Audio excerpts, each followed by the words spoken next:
యేసుక్రీస్తు శ్రేష్టమైన ఉన్నతమైన నామంలో అందరికీ వందనాలండి.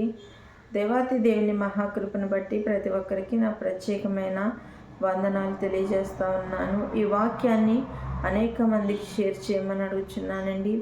దేవాతి దేవుడి దినాన మనతో మాట్లాడుచున్న అంశం ఏంటంటే, మీ కన్నులు త్రిప్పబడి ఉన్నవా అనే అంశం ద్వారా ఆయన ఈ దినాన్న మనతో మాట్లాడుచున్నారు. అయితే కీర్తన గ్రంథము 119వ కీర్తన 37వ చరణము, వ్యర్థమైన వాటిని చూడకుండా నా కన్నులను త్రిప్పివేయుము, నీ మార్గంలో నడుచుకున్నటకు నన్ను బ్రతికించుము. దేవుడి పరిశుద్ధ వాక్యం దీవించునుగాక. ఆమె ప్రార్థన. మహోన్నతుడ, మహిమగల రాజా, సర్వోన్నతుడ, సర్వాధికారి, నీ కృపగల నామంలో స్తుతి స్తోత్రములు ప్రభా. ఈ లోకంలో మేము ఎలాగూ జీవించుచున్నప్పటికీ నాయన మా జీవితాన్ని సరిచేసి నీ సత్యమైన మార్గాలను నడిపించుచున్న దేవా నీకు వందనాలు తండ్రి. ఆత్మతోనూ సత్యముతోనూ నిన్ను ఆరాధించుకునే కృప ధన్యత మాకు దయచేయండి. మాకు కావాల్సిన జీవాహారాన్ని అందించండి ప్రభా. నీకు వందనాలు, స్తోత్రాలు. ప్రతిదినం ఒక లేఖనం ద్వారా మీరు మాతో సూటిగా తేటగా మాట్లాడుచున్న విధానాన్ని బట్టి వందనాలు, స్తోత్రాలు. ఈ యొక్క నైనా మరి దినమున కూడా నైనా ప్రభా మీరు సూటిగా తేటగా మాతో మాట్లాడమని అడుగుచున్నాను. మా జీవితాలను వెలిగింప చేయండి బాబు. నీకు వందనాలు. ఆకాశము నీ సింహాసనము, భూమిని పాదపీఠంగా ఉంది. నిత్యము దూతలతో పరిశుద్ధుడు పరిశుద్ధుడు కొన్ని ఆడపడిచిన యేసానికి వందనాలు. ఈ సంవత్సరంలో ప్రతి ఒక్కరి పట్ల ఇచ్చిన నూతనమైన వాగ్దానాన్ని బట్టి వందనాలు. ఆ యొక్క వాగ్దానం ప్రతి ఒక్కరి జీవితంలో నెరవేర్చబడినట్టు సహాయం దయచేయండి ప్రభా. నా జీవితంలో ఇచ్చిన వాగ్దానాన్ని బట్టి కూడా నీకు వందనాలు ప్రభా. ఆ వాగ్దానము తండ్రి నాయన ప్రభా నాయన యొక్క జీవితంలో ఫలింప చేయమని అడుగుచున్నాను తండ్రి. నాయన దేశవ్యాప్తంగా నాయన ప్రభా సృష్టించిన సృష్టి వ్యాప్తంగా తండ్రి ఎవరైతే సువార్తను ప్రకటించుచున్నారో ప్రతి ఒక్కరికి మీరు తోడుగా ఉండి నాయన కావాల్సిన ఆయురారోగ్యాలు కృపాక్షేమం దయచేసి వాళ్ళ ప్రయాణంలో మీరు తోడుకొనమని అడుగుచున్నాను. హాస్పిటల్లో అనారోగ్యంతో బాధపడి స్వస్థత విడుదల దయచేయండి. నాయన గర్భఫలాలు లేని ప్రతి గర్భాలు తెరమని అడుగుచున్నాను. దేవునికి వందనాలు. ఆయన విన్న వాక్యాన్ని విడిచిపెట్టకుండా మా జీవితాన్ని సరిచేసుకునేది ఉండడానికి కృప చూపించమని ఇక చిన్న ప్రార్థన దేనిపైన సన్నిధానం చేర్చుకోమని నజరుని యేసు నామములో అడుగుచున్నాను తండ్రి. ఆమె. దేవాతి దేవుడి దినాన్ని మనతో ఏం మాట్లాడుచున్నారండి?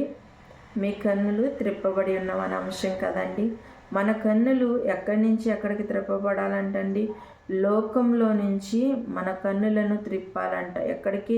క్రీస్తు వైపునకు మన కన్నులను త్రిప్పుకోవాలంట. ఎప్పుడైతే లోకంలో నుంచి మన కన్నులను క్రీస్తు వైపుకి త్రిప్పుకుంటామో అప్పుడు మన జీవితము ఒక నూతనంగా మార్చబడుతుందండి. ఒక మరి దేవుని యందు భయభక్తులు కలిగిన జీవితంగా మార్చబడుతుంది. స్వచ్ఛమైన మార్గంలో నడిపిస్తుంది. ఎప్పుడైతే లోకం నుంచి మన కన్నులు క్రీస్తు వైపునకు త్రిప్పుకున్నామో అప్పుడు ఆ లోకంలోనే మనం ప్రత్యేకింపబడిన వారిగా ఉంటాము. మరి దేవునితో మంచి సహవాసం కలిగి దేవునితో మంచి నడవడికని కలిగిన వారిగా ఉంటామండి. అలాగూ జీవించాలని ఆయన ఇది నీతోనూ నాతోనూ సూటిగా తేటగా మాట్లాడుచున్నారు. మరి మన కన్నులు క్రీస్తు వైపుకి త్రిప్పుకుంటే మన జీవితాల్ని మనం బాగు చేసుకున్న వారిగా ఉంటాం. అందుకని ఇక్కడ దేవుని వాక్యం సెలవిస్తుంది, వ్యర్థమైన వాటిని చూడకుండా నా కన్నులను త్రిప్పివేయము. లోకంలో ఉన్నవన్నీ ఎలాంటివండి? వ్యర్థమైనవి కదా. మరి లోకంలో ఉంటే వ్యర్థమైన వాటిని చూడవలసిన పరిస్థితి కలుగుతుంది. ఎప్పుడైతే లోకంలో నుంచి ప్రత్యేకింపబడి క్రీస్తు వైపు చూస్తామో మరి ఆ జీవితంలో మనము దేవుడు మనకు అనుగ్రహించే నిత్యరాజ్యాన్ని మనం పొందుకోగలుగుతాము.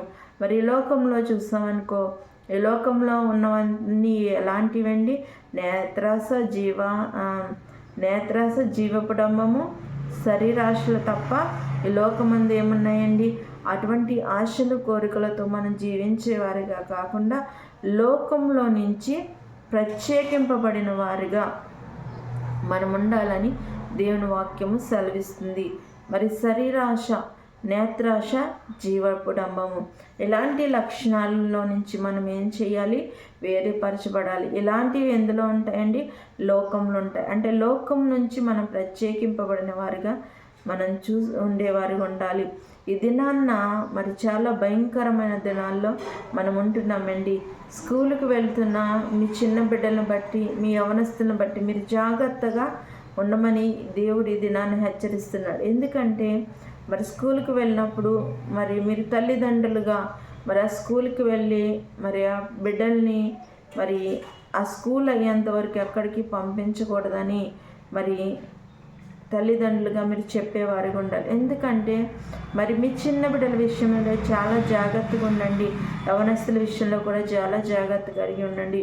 మరి లోకము నశింప చేయడానికి ఈ యొక్క లోకంలో అనేక పాపములు తీసుకురావడానికి మరి సాతాను మరి ఏదో విధంగా ఎవరో ఒక విధంగా వాడుకుని వాళ్ళ యొక్క చిన్నపిల్లలు కానివ్వండి, యవనస్తులు కానివ్వండి, వాళ్ళ జీవితాలని పాడు చేస్తుంది.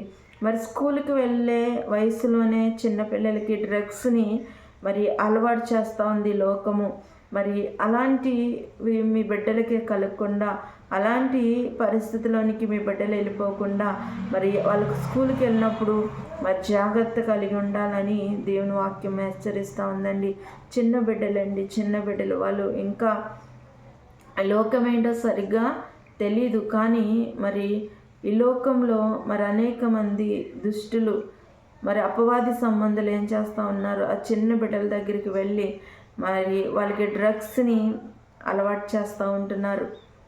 మరి అలాంటి అలవాట్లు ఎవరైతే చేస్తున్నారో అలాంటి వారు దేవుని శిక్ష నుంచి ఎవరు తప్పించలేరండి.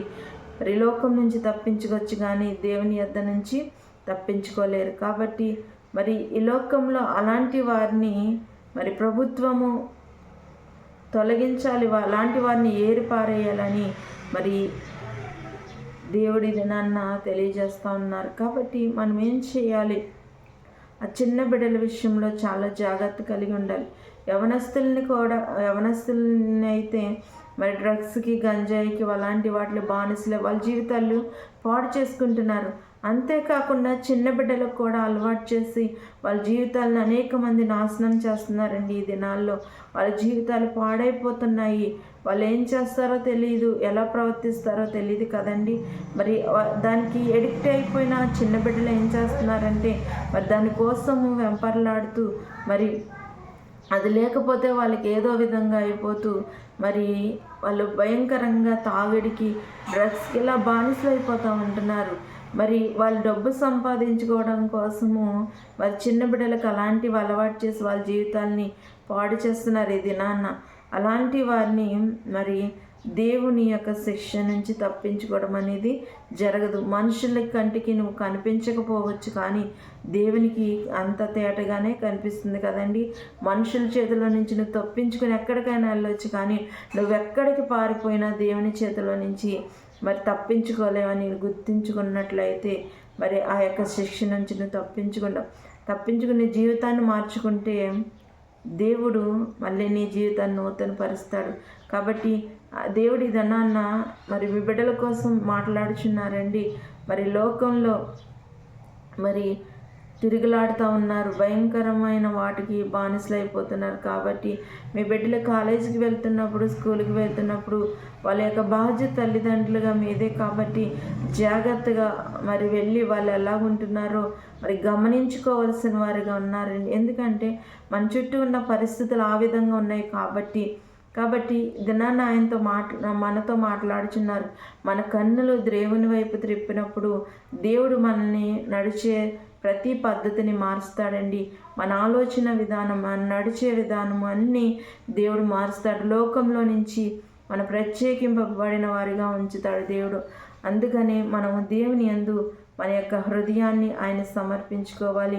మన కన్నులను ఆయన వైపు త్రిప్పినట్లయితే లోకం వైపుకు ఆయన మళ్ళీ మన కన్నులను తిరగకుండా సహాయం చేస్తాడు. సహాయం చేసి ఆయన యొక్క మార్గంలో నడిపించడానికి ఆయన కృప చూపిస్తాడు.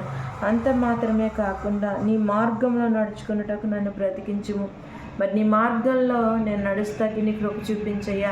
నీ సత్యమైన మార్గంలో నేను నడవాలి, నీ న్యాయమైన మార్గంలో నేను నడవాలి, నీ కృపగల నా మార్గంలో నేను నడవాలని మనం ప్రార్థన చేసుకునే వారికి ఉండాలి. మనం దేవుని యొక్క మార్గంలో నడవాలి, దేవుని వైపు మన కన్నులను త్రిప్పాలి. ఈ లోకంలో ఉన్న నేత్రాశ, మరి శరీరాశ, జీవపు డంబం అనేవి మనలో చోటు చేసుకోకుండా మనము దేవునికి ఇష్టమైన జీవితాన్ని జీవించి దేవునికి ఇష్టమైన పాత్ర వలె ఉండాలని ఇది ఆయన తెలియజేస్తున్నారు. కాబట్టి అట్టి రీతిగా మన కన్నులను క్రీస్తు వైపుకి తిప్పి మన జీవితాల్ని బాగు చేసుకోవడానికి పరిశుద్ధాత్మ యొక్క వాక్యం ప్రతి ఒక్కరి జీవితాల్లో ఫలింపచేయనుగాక. ఆమేన్. ప్రార్థన. మహోన్నతుడ, మహిమగల రాజా, సర్వోన్నతుడ, సర్వాధికారి, నీకు వందనాలు, స్తోత్రాలు. ఈ దినాన్ని మీరు మాట్లాడిన ప్రతి లేఖనాన్ని బట్టి వందనాలు, స్తోత్రాలు ప్రభా. ఈ యొక్క దినాల్లో తండ్రి చంటి బిడ్డలని నాయన యవనస్తులు ఎవరిని వదలకుండా తండ్రి, అపవాది తండ్రి నాయన డ్రగ్స్ గంజానికి బానిసలు చేసి వాళ్ళ జీవితాన్ని పాడు చేస్తుందయ్యా. అలాంటి వాటిని ఎవరైతే నాయన ప్రభా మరి అమ్ముతున్నారో తండ్రి నాయన వాళ్ళ యొక్క బ్రతుకులను మార్చండి దేవా. నాయన ప్రభుత్వం వారి పట్ల తగిన చర్యలు తీసుకుని నాయన ప్రభా వాళ్ళ పట్ల నాయన కఠినమైన శిక్షలు వేసేటట్టుగా సహాయం దయచేయండి.